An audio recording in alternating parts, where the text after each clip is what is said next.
प्यारे बच्चों, ये क्वेश्चन 180 नंबर का एग्जाम्पल है एसएल अरोड़ा के अंदर।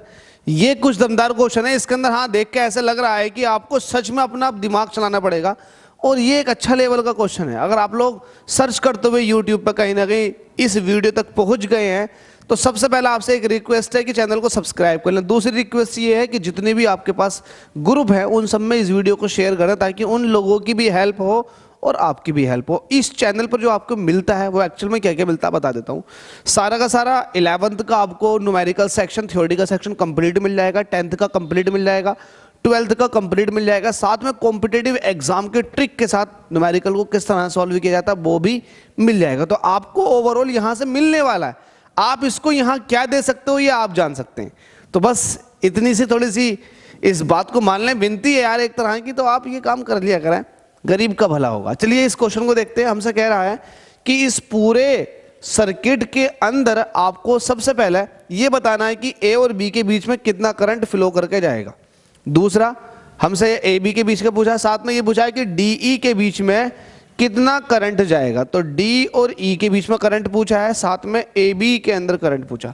देखो मैं आपको बताऊं, जब भी ऐसा क्वेश्चन आपको दे दे कि कुछ इस तरह से रेजिस्टेंस लगा रखे हैं और आपको किसी स्पेसिफिक ब्रांच का करंट पूछे तो कोशिश ये करें, तुरंत जहन में ये ठान लें, अंदर की बात पूछ रहा है, इतने अंदर करंट पूछ रहा है, तो कोशिश ये करें कि यार ये व्हीटस्टोन ब्रिज बन जाए, कहीं ना कहीं किसी न किसी तरीके से व्हीटस्टोन ब्रिज बन जाए।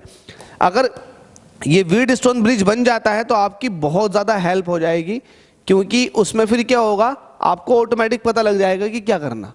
तो कहीं ना कहीं ये सोचें कि काश ये व्हीटस्टोन ब्रिज बन जाए, तो बनाने की कोशिश करते हैं। अब जब व्हीटस्टोन ब्रिज का नाम आ ही गया है तो उसके लिए चाहिए 5 रेजिस्टेंस, लेकिन यहाँ 6 रेजिस्टेंस दे रखे। तो कहीं ना कहीं इस बात का भी आपको लोचा होगा कि यार कैसा बनेगा, लेकिन बनेगा।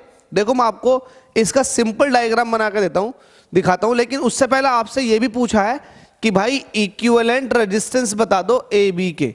तो ए और बी के बीच में जो इक्विवेलेंट रेजिस्टेंस आया देखो वो भी बता देंगे। इसका सिंपल सा सर्किट कैसे बनेगा मैं बताता हूं। वो अगर आपने बनाना सीख लिया तो फिर आप बना देंगे। देखो ए पॉइंट और सी पॉइंट को देखो, ए पॉइंट और सी पॉइंट के बीच में किसी तरह का कोई रेजिस्टेंस नहीं है। इट मींस ए पॉइंट और सी पॉइंट जो है वो एक ही जगह पर है। ठीक है, पहचानना। देखो बनेगा किस तरह से। अब देखो ए पॉइंट सी पॉइंट एक ही जगह पर है तो इसका मतलब ए से भी रेजिस्टेंस कटा एक ऊपर की तरफ को। ठीक है, एक ऊपर की तरफ को गया रेजिस्टेंस, गया। वो रेजिस्टेंस जहां जाके मिला है वो है डी ई पॉइंट, तो ये ई पॉइंट की तरफ को गया। देखो कैसे बनेगा।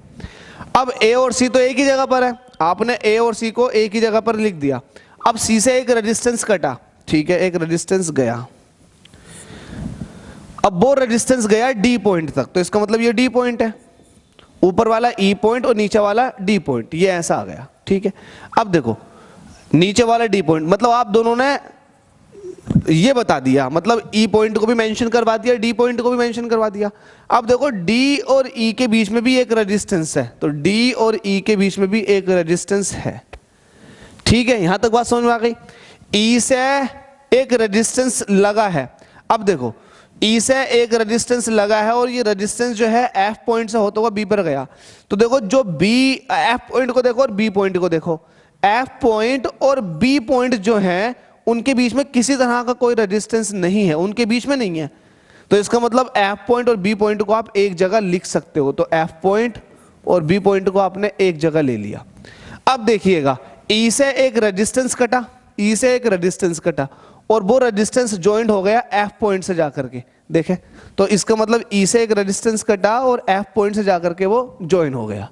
और एफ पॉइंट बी पॉइंट एक जगह पर है, ये वाली बात भी ध्यान रखना। डी पॉइंट से एक रेजिस्टेंस कटा, एफ पॉइंट से जाकर मिल गया। तो डी पॉइंट से एक रेजिस्टेंस कटा और वो एफ पॉइंट से जाकर के मिल गया। तो आई होप आपने ये वाली बात समझ ली होगी। समझ लिया आपने? इसका मतलब आपने इसको भी लिख दिया, इसको भी लिख दिया, इसको भी लिख दिया, इसको भी लिख दिया। आपने 5 रेजिस्टेंस बना दिए और सारे रेजिस्टेंस की वैल्यू आर ही दे रखी है, तो ये कहीं ना कहीं बेनिफिट देकर जाएगा आपको।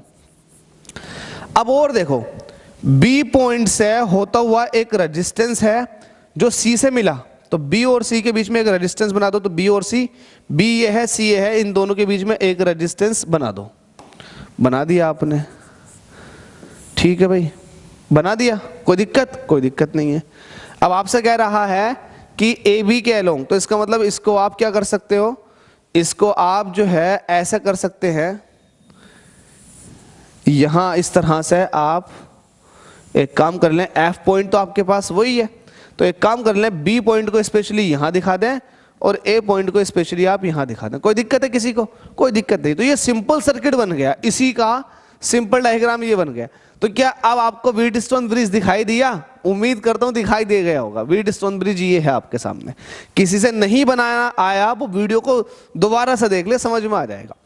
अब देखिएगा यहां पर जरा कोशिश करो कि आपको यहां पर बैलेंस व्हीटस्टोन ब्रिज दिख रहा है? मुझे तो दिख रहा है। इन दोनों आर्म के अंदर जो रेजिस्टेंस है उनका रेशियो लो, इक्वल होना चाहिए इन दोनों आर्म के रेजिस्टेंस के रेशियो के। ऐसा यहां पर दिख रहा है कि ऐसा है, यहां पर है, इक्वल है। तो इसका मतलब ये हुआ कि व्हीटस्टोन ब्रिज एक बैलेंस कंडीशन में है। और जब ब्रिज बैलेंस कंडीशन में होता है तब इस रेजिस्टेंस के अंदर कोई करंट फ्लो नहीं करके जाती है।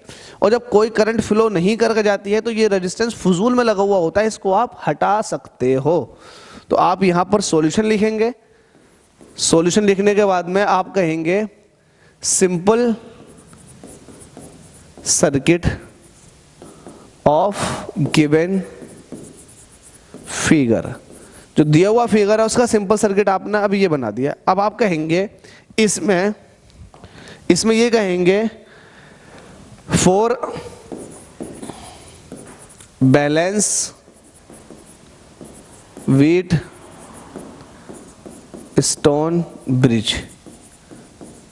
बैलेंस व्हीटस्टोन ब्रिज के लिए क्या होना चाहिए, जल्दी से बताओ? इन दोनों भुजाओं के अंदर जो रेजिस्टेंस है उसका रेशियो इक्वल होना चाहिए इन दोनों रेजिस्टेंसों के रेशियो के। It means R upon R is equal to R upon R. तो ये हो जाएगा R upon R is equal to R upon R. तो ये तो इक्वल है। तो आप कहेंगे कि ब्रिज क्या है, hence bridge is in balance condition, hence bridge is in balance condition. Balance condition, जब बैलेंस कंडीशन में है तो इसका मतलब जो बीच वाली आर्म है उसको हटा सकते हो। Hence in branch DE there is no current flow. तो आपसे ये पूछा गया था कि डीई के अंदर करंट बता दो, तो करंट इन डीई ब्रांच वो कितनी हो जाएगी? 0। तो आप कहोगे आई डी, इसीलिए सिंस, आप सिंस मत कहो इसलिए कह दो, हैंस जो करंट होगी डीई ब्रांच में वो कितनी हो जाएगी? 0 हो जाएगी। समझ में आ गई? क्योंकि आपको पता है ना जब बैलेंस कंडीशन में ब्रिज होता है तब इन दोनों पॉइंटों के बीच में पोटेंशियल डिफरेंस 0 होता है, जिससे ये पता चलता है कि ये वाला पॉइंट उतने ही पोटेंशियल पर है जितना ये। जब पोटेंशियल डिफरेंस 0 है तो कोई करंट फ्लो करके जाएगी? कोई करंट फ्लो करके नहीं जाएगी। तो इसमें करंट 0 आ चुकी है। तो एक पार्ट तो आपका सोल्व हो चुका है कि इसके अंदर करंट कितनी जाएगी। ठीक है, तो एक पार्ट सोल्व हो गया। एक पार्ट इसके अंदर अब ये देखेंगे कि आर इक्विवेलेंट कितना होगा। तो मैं इसका इक्विवेलेंट रेजिस्टेंस बनाना चाह रहा हूं, तो मैं इसको सी पॉइंट रहने दूंगा, इसको एफ पॉइंट। तो देखो आप ये देखो ऊपर वाले जो दो रेजिस्टेंस है वो कैसा आ जाएंगे? सीरीज में आ जाएंगे। तो उनका जो सीरीज, देखो अगर मुझे बनाना होगा ना तो मैं बड़ी जल्दी बना दूंगा, मतलब सोल्व करना होगा कंपटीशन में तो बड़ी जल्दी सोल्व हो जाएगा। लेकिन फिलहाल जब यहाँ आपको बनाना ही है तो यहाँ तो थोड़ा स्लो करके दिखाना पड़ेगा, आपको एक एक स्टेप दिखानी पड़ेगी। तो ये मेरे पास सी पॉइंट है, ये मेरे पास एफ पॉइंट है, और इनसे नीचे गुजार रहे हैं ए पॉइंट, इससे नीचे गुजार रहा है बी पॉइंट, जिनके बीच में एक रेजिस्टेंस लगा हुआ है। क्योंकि ब्रिज की जो डीई ब्रांच थी उसके अंदर अब किसी तरह का कोई रेजिस्टेंस नहीं है। तो अब आपके पास सिंपल सा कुछ ये डायग्राम बन जाएगा, कुछ इस तरह का। तो ये भी आपके पास आर है, ये भी आपके पास आर है, ये भी आर है, ये भी आर है, ये भी आर है। ये डी पॉइंट था और ये आपके पास ई पॉइंट था, यही है ना। ये ऊपर वाला डी पॉइंट था, ओ ऊपर वाला ई था, नीचे वाला डी था। तो आप थोड़ा सा इसको, ऊपर वाला ई था और नीचे वाला डी था, तो ये ई हो गया और ये डी हो गया, ये पॉइंट। ठीक है भाई, बाकी सब कुछ क्लियर है? बिल्कुल क्लियर है। अब मुझे बताओ, मैं कह रहा हूं कि resistance along F E F, अरे ये एफ है, ये बी होना चाहिए। अच्छा बी तो है यार, ये resistance along F E B, यहां बी नहीं कह रखा यार, कुछ और कह रखा। क्या हो गया? यहां एफ है और यहां पर सी है, सी और ए दोनों हैं। तो क्या कर रहा हूं मैं यार, क्या कर रहा हूं? ये सी है पॉइंट, ये सी पॉइंट है और यहाँ पर ये एफ पॉइंट है। तो अब मैं इसको सही करके कर देता हूँ, ये एफ पॉइंट है और ये सी पॉइंट है। ये बार बार डायग्राम बनाने वाला यार बहुत दिक्कत सी आती है। तो ये एफ पॉइंट आ गया और ये सी पॉइंट आ गया। अब देखो रेजिस्टेंस अलोंग सी ई एफ वो कितना हो जाएगा, जल्दी से बताएं। रेजिस्टेंस अलोंग सी ई एफ वो कितना हो जाएगा बताओ। ऊपर वाले सीरीज में तो ये हो जाएगा 2R। ऐसी रेजिस्टेंस अलोंग नीचे वाला सी, ये कौन सा था, सी डी एफ, ये भी कितना हो जाएगा, ये भी 2R हो जाएगा। अभी दोनों रेजिस्टेंस जो हैं वो आपस में किस तरह से होंगे, एक नया डायग्राम बना लेते हैं। नया डायग्राम ये बनाते हैं कि ऊपर जो आ चुका है वो 2R आ चुका है, सिमिलरली नीचे भी जो आ चुका है वो भी 2R आ चुका है, और एक रेजिस्टेंस जो है वो है R। ठीक है, ये आपके पास A है, ये आपके पास A है, ये आपके पास B है। ठीक है, A और B के बीच में एक R आ चुका है, 2R आपने दिखा दिए। ठीक है, अब इनके नाम मेंशन करने की कोई ज़रूरत नहीं है, चाहे तो कर सकते हैं वरना छोड़ सकते हैं कि ये आपके पास C था और ये आपके पास F था। अब जरा मुझे एक बात बताएं, ये तीनों रेजिस्टेंस कैसे दिख रहे हैं एक दूसरे के साथ पैरेलल में। जब पैरेलल में दिख रहे हैं तो आपको अब ट्रिक से सॉल्व करके दिखाता हूँ। आप कहेंगे यहाँ पर 2R एंड 2R, अकेले अकेले को सॉल्व कर लो, आर इन पैरेलल। और मैंने आपको एक ट्रिक बताई थी, जब दो रेजिस्टेंस एक सी वैल्यू के पैरेलल में होते हैं तो उनको जब भी आर इक्विवेलेंट निकालना होता तो देखें टोटल वैल्यू कितनी है उसका, आप जस्ट देख लें कि कितने रेजिस्टेंस ऐसे लगे हुए हैं जिनकी वैल्यू ये है। तो आप देखेंगे कि 2R ये है, 2R ये, तो इन दोनों का R हो जाएगा। कैसे, मैंने आपको ट्रिक बता रखी थी कि जो रेजिस्टेंस की वैल्यू वो ऊपर रख दो और ऐसे ऐसे कितने हैं उतने से डिवाइड कर दो।